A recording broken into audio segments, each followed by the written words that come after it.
Meet me. Welcome to the first episode of a new series I'm going to call Dr. Squirrel Tries. I've mentioned that I'm looking for some new games to play in addition to Epic 7 because I'm kind of in endgame in Epic 7 and I'm running out of fun things to do. So I'm going to go ahead and try a bunch of random other new games that are coming out. Now, caveats, this is not a review video, this is literally the first time I'm trying this, so don't consider this a review video. These are going to be my straight up first impressions from playing this game. So the first thing I have to do is apparently update game data. Alright, let's fast forward through this. Okay, we're back. So we're gonna watch some story slides here, I guess. This is pretty normal for games to have some kind of introduction. Right off the bat, this doesn't look very good. I guess the artwork is okay, but nothing too mind-blowing about that. Looks kind of like an older game. And now we have to download even more stuff. Okay. Okay, actually that's pretty fast. A lot of downloading, and now more loading.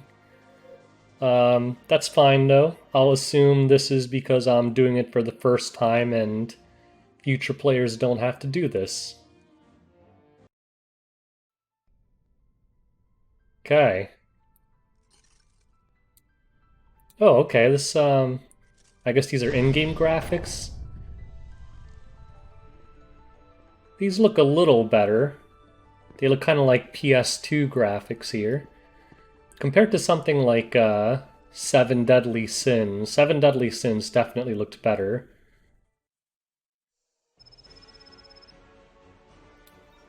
Okay. Yeah, this definitely looks kind of dated, to be honest.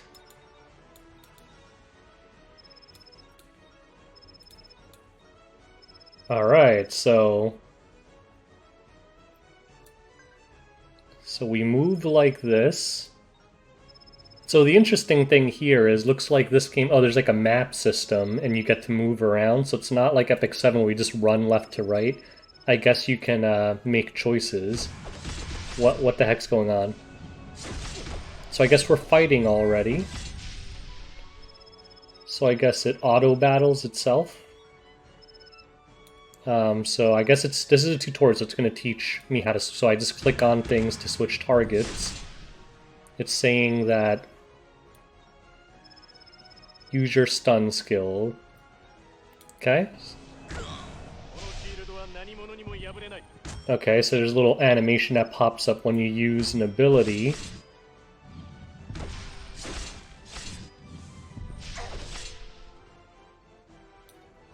And what is this, an item? Click an item. And you travel. Okay, so the combat system in this game, it looks like it auto-battles your turns, but then you can click these icons at the bottom to actually use their abilities.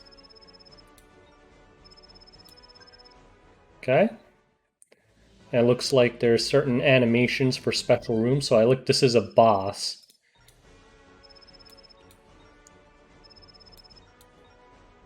Alright. So now we're fighting the boss.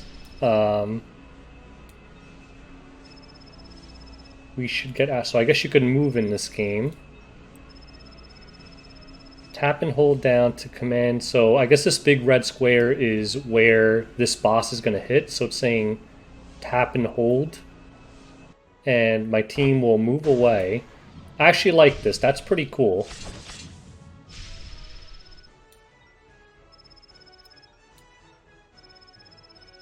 Tap on Jake's hero portrait. So I guess the portrait itself is a special ability.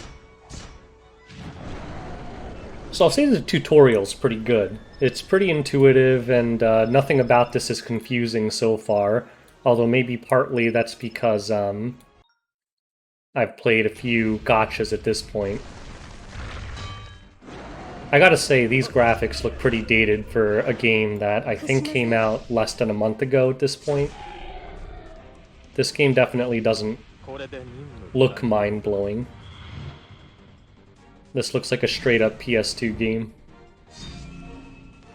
Like that just looked bad. What was that, like a square coming out?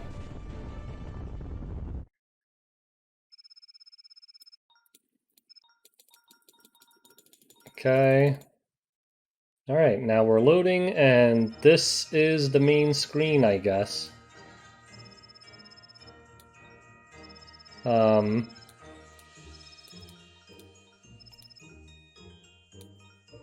Alright, let's introduce ourselves to Summon System.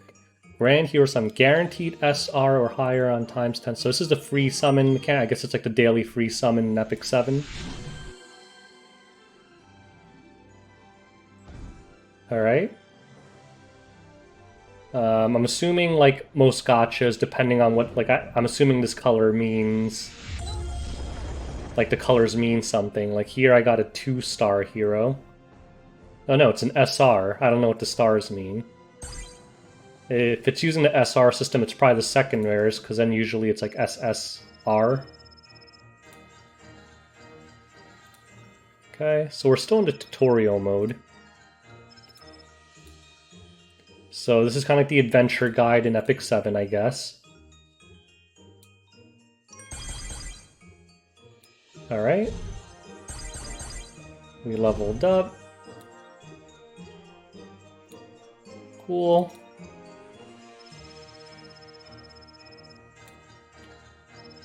Destiny beckons. Alright, so adventure button just like Epic 7.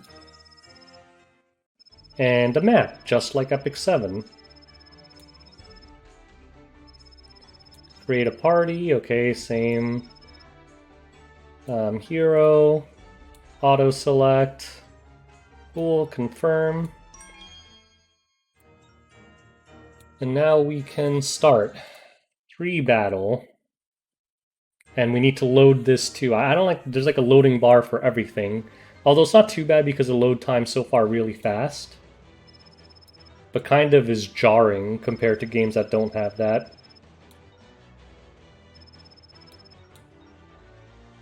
Okay, so we have a little map here so we know where we're going.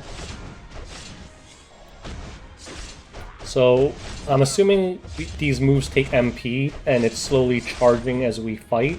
And then when we get to the correct point, we can click on it. I didn't fully understand when the face icon... Oh, I guess it's also MP, the face icon. Okay. So do I have to click this stuff to pick it up, or... I guess not. Alright. So I guess every level has a boss. And let's see if this boss is something we have to move out of the way of.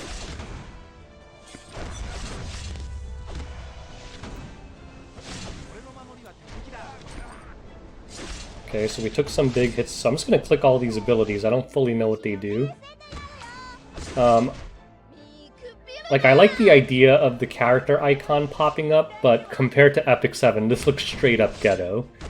Because I remember when I played 7 Deadly Sins, I was blown away because graphically it was miles above Epic 7. I mean, I think the gameplay in Epic 7 was still a lot more balanced and better, but 7 Deadly Sins did a lot of things right. I think my main problem with 7 Deadly Sins was it was too much like Epic 7 to the point where I just felt like I was playing the same game with reskinned graphics.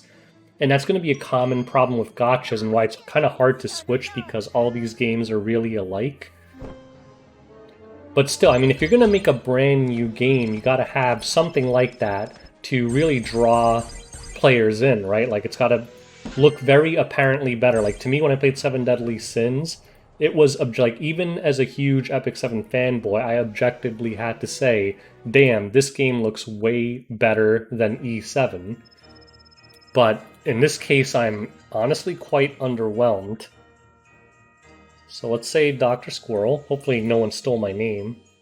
Yeah, buddy. Okay. Okay, same thing as Epic 7. You get to claim your daily. I'm gonna say a lot of these things in the context of Epic 7, obviously. I'm not expecting random people to find this video. This is probably more for the people sub to me, and they're gonna understand Epic 7 comparisons a lot more. If you've never played Epic 7, obviously, when I say it's like Epic 7, it makes no sense. Looks like the tutorial thing went away. Was it gonna teach me more stuff? It's just telling me to go into adventure now. Like, alright, I want to talk about this screen. It doesn't look very good, does it? I mean, a lot of these icons look quite pixelated and hard to see. There's nothing to tell me when I'm hovering over it. It just looks like a straight-up JPEG with a mouse on it. There we go. This takes me, I guess, to like the pack store. So the idea is the same as most gachas. I'm going to say Epic 7, but most likely you have your message thing, friends list, I'm guessing. Yep, your mailbox. I'm assuming we have some free awards here, so... Whoa, a lot of free rewards. I guess I claimed that. We got news. We got announcements. There are 9 rewards to claim. Did I claim this already? I guess so. That's kind of confusing. It doesn't say that it's claimed. Treasure. Let's go back. But honestly, this is very ugly to me. It's very ugly. It doesn't look good at all. Guess I'm claiming stuff. So I will say that the interface is quite intuitive. It's quite straightforward what we're supposed to be doing here. Like, especially if you're an Epic 7 player, everything's the same. Like, here are your buffs, your crafting. I don't know what these two things are. Guild is pretty self-explanatory. I don't know what wishing is. Summon, shop. You can look at your equipment. Quest. I don't think Epic 7 is that. Your heroes. You can check your teams. I'm assuming this stuff opens up when I get higher level. And adventure, and this is where I guess new players will spend the bulk of their time. And I'm assuming in the end game there's some equivalent to hunts. Here's my energy. Looks like I'm overcapped at the moment. Our quick little load screen. Let's get a sense for this battle system, because that's the most important thing, right? The battle system. What is this? Is it a tutorial? Oh, here we go. This is the auto path button. Tap on it to move. Okay. So, there we go. We can just auto.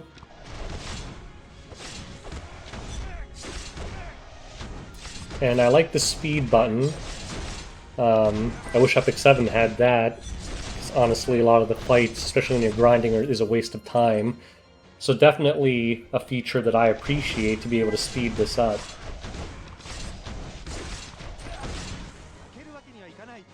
I will say, the fights look pretty cool.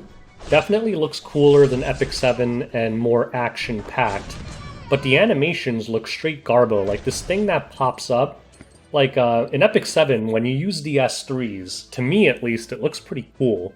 The pop-ups here don't look very cool. Like, the graphics look like some amateur art designer just drew it in like 15 minutes.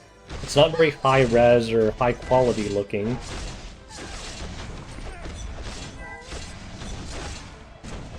I wonder if I can override. Yeah, I can. I can override the auto battle and it goes right back to auto battling, which is cool. Because when the boss uses the ability, apparently you're supposed to get the hell out of the way. He didn't use another ability though, so we just straight up killed it.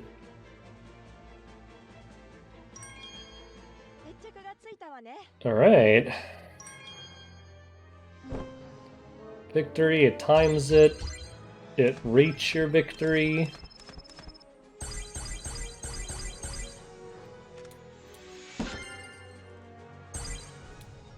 Okay.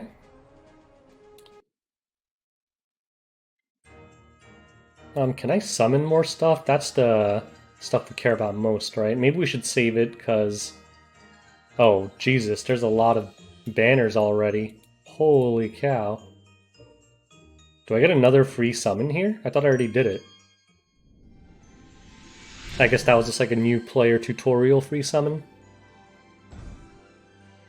Alright. I guess you can't... Oh, you could skip it here. Another SR.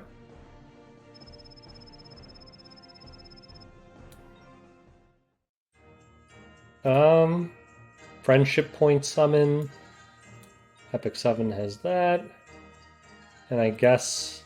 I don't know anything about these heroes and who's good or not. Obviously, because I've never played this game before. Alright. I think this about sums up what we need to see here so far. Oh, actually, this screen looks kind of cool. I like these kind of... Oh, wow, there's a lot of heroes already. Look at this thing. Literally bigger than her head. So I guess for people into that, this might be a great game. Oh, you can even... I guess it's optimized for phone screens. Okay, so let's just sum this up. And I'll try to sum up my first impression. So number one, it's a standard gacha game. So if you've played anything like EP01 or Summoner's War or Seven Deadly Sins, the interface is quite intuitive and you're not going to have any problem understanding it. That's very good, because you don't want to confuse the crap out of new players. The tutorial system, from what I've seen, is also intuitive, and I felt like I understood what it was trying to tell me really easily, which is very important because I played some gachas where they have really complicated mechanics, and they dump it onto you in the first 5 seconds with all these words you don't understand, and you start the game and you're already pissed off because you don't know how the hell to play. So far, the combat seems fairly intuitive. You just click the skills when you have mana and move the hell out of the way of really nasty attacks. The battles. The battles seem pretty fun, honestly. A lot more stuff to do in the middle of battle, but it seems like it's kind of mashy, though. Like, at least EP01, you choose every single skill that you're going to use. Obviously, you can auto it, but in general, you pick your skills. In this, it just looks like your characters are mashing away until you use their abilities. But I think that might be better, because it makes the battles look more action-packed. Let's go to the problems. I think my main problem is it doesn't look very enticing for a brand new game. Like, at this point in the end of 2020, there are so many gacha games out there. So to me, a new game has to have something really fresh. And when I looked at the reviews for this, a lot of people were just saying this is a ripoff of King's Raid. I don't know if that's true or not because I've never played King's Raid, but I can tell you that this UI looks like straight garbo. I mean, it's not so much that it looks terrible, it's that it looks worse than older games. So if you're going to make a new game that looks worse than older games, to me that's a problem. Like, compare this, even EP01 looks a lot classier than this, but if you compare this to something like 7DS, where everything just looks straight up, like, beautiful, this looks like hot garbo. Like, it looks pixelated and JPEG-y, it just looks bad. And the battles themselves, like, the actual combat looks like frenetic, and I like how there's like a lot of sound effects and explosions and stuff. I'm kind of into that crap. But at the same time, like, the animation pop-ups that come up from the left, those look like straight garbo, and honestly, they look kind of laggy. So, yeah. I'm going to try playing this game a little more to see more if I end up loving it. Maybe in the end game. Remember, this is just the first impressions video. Don't take this to mean that I think the game is straight garbage. This is first impressions. I'm trying to figure out if it grabs me right away. And so far, the answer is no. And the main reason this game appealed to me is because it's called Shining Beyond. I don't know if it's linked to the Shining series. Shining Force on a Sega Genesis was probably my favorite Sega Genesis RPG of all time, Shining Force 2. And usually all their games start with Shining. I don't know if this has any relation. Yeah, I know, I played RPGs on the Genesis. I'm old as shit. But yeah, that's my first impression. Standard gacha game, but looks kind of old for something that just came out. So anyways, if you guys want to give it a try, go ahead. If you guys disagree with anything I said, if any of you guys have played this game for a while, want to tell me what an idiot I am, and want to leave in the comments all the cool things that you can do in the future to try and jazz up new players, feel free to. Again, this is just my first impressions. So thanks for watching. Until next time. Peace out, boys.